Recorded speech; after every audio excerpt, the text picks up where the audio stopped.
There was literally not a single plant or a tree on this entire stretch of land. The only physical context we had was a brick kiln, which is in the adjoining plot, and that ingrained in us certain design features that were then further explored as we moved deeper into the design development of this project. So this is a farmhouse located in the outskirts of Mehsana. It's on the highway from Mehsana to Palanpur, and this farmhouse is on a plot of land which is about 10,000 square yards. This is effectively a 3-bedroom farmhouse. It's a single-story structure, and it was designed based on the principles of passive design, so maximizing daylight, maximizing the natural flow of air. Especially in the central and northern parts of Gujarat, you have a fantastic evening breeze in the summer, which is way cooler. So the idea was to capture that, and also the idea was to flush out the heat that would have gathered inside the rooms, and that effectively started governing the layout of this particular house. This farmhouse also is in that sense a celebration of light and color. As one moves into this building, you get a glimpse of an ever-changing play of light and shadow throughout the day. So there is always a very strong relationship to nature, and then that was extended through the use of 7 courtyards. So the courtyards help establish a vertical connection to the sky, whereas the verandas provide horizontal connection to the nature in form of the garden and the landscape beyond. So we also designed the landscape such that you actually have a path, a walking path which goes all around the boundary, and this meandering path is interspersed with trees and shrubs of varying heights and various flora and fauna. So any point of time you would have about more than 100 birds who actually live here on this farmhouse now, and you would find more than 1,000 flowers across this entire landscape. So the clients are a family friend of ours. So in that sense, I would say we had this full freedom of doing whatever we really wanted to do in this farmhouse. We wanted to explore materials, colors. So really, we had a clean slate. Very cautiously, we chose the northeast corner so that the prevailing wind direction, which is the southwest direction, we are able to then capture those winds, and those winds would then pass through the building and would flush out towards the northeast. Towards the highway, we created a huge plantation of several dense trees, which would then act as both a visual barrier and a sound barrier. And then towards the southwest was the lawn and the walking track, along with trees and shrubs on its periphery. The utility areas were given towards the northeast corner of the site, and the overall slope then which we created was towards the southeast, ensuring that the rainwater is then dispersed onto the percolation well, which was located just outside the boundary.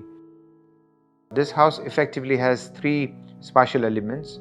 You have the primary spaces, which are the drawing, the dining, the kitchen, and the 3 bedrooms. And then you have the secondary spaces, which are the circulation spaces, the verandas, and the courtyards.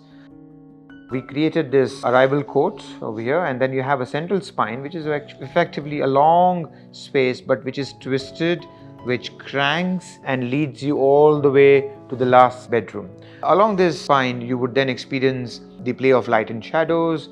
You would also encounter the living spaces, the dining spaces, and the kitchen and the powder rooms, all also opening out either onto a courtyard or opening onto the large veranda space. When you continue further on this spine, you would then approach and access the bedrooms 1, 2, and 3.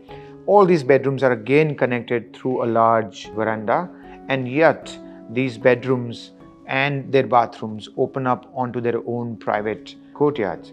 So all in all, one actually has 7 courtyards over here, and that's how it called the house of 7 courtyards. You have 3 private courtyards which belong to the bedrooms, and you have 4 public courtyards.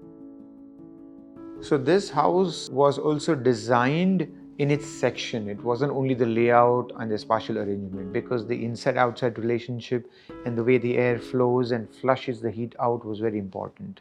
So while we have the southwest garden over here, you would have the summer breeze that flows into the veranda, which is a slightly lower volume at about 9.5 feet.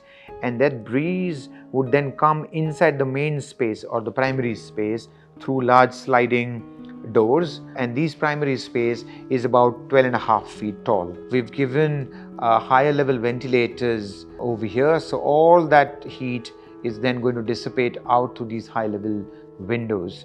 And beyond that, you also have the courtyard, so any other remaining heat would then pass through either the louvered shutters or the windows into this courtyard and out into the nature. From the outside, the farmhouse actually is very solid. Its colors and just volumes which are grouped together and composed together. We were very much inspired by the brick kiln. So the brick color remained ingrained in our memory. Somewhere though, you would see splashes of blue color, which are actually the courtyards. And the idea was that the courtyards relate to the sky, and hence the color of the sky was chosen, and that kind of gave the feel that the sky actually was much closer to you. You would also have exposed concrete ceilings and exposed concrete columns, which create its own rhythm. The flooring, which is a textured black Rajasthan granite stone. Then you have the nicely polished Valsadi teak wooden doors and windows, which bring in that warmth.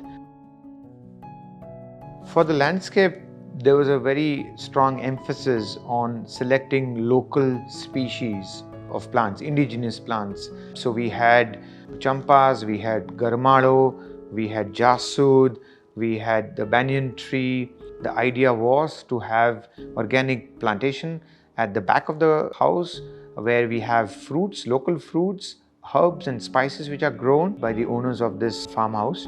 The lily pond was actually made an integral part of this farmhouse. You would experience that the interior is very much minimalist, it's muted.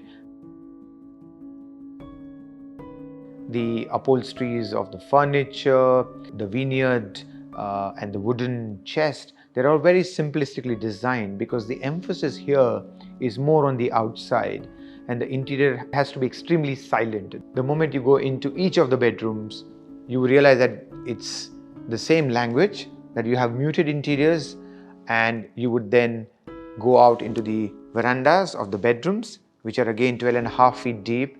The users have given me a feedback. They actually spend most of the time sitting and living in the veranda.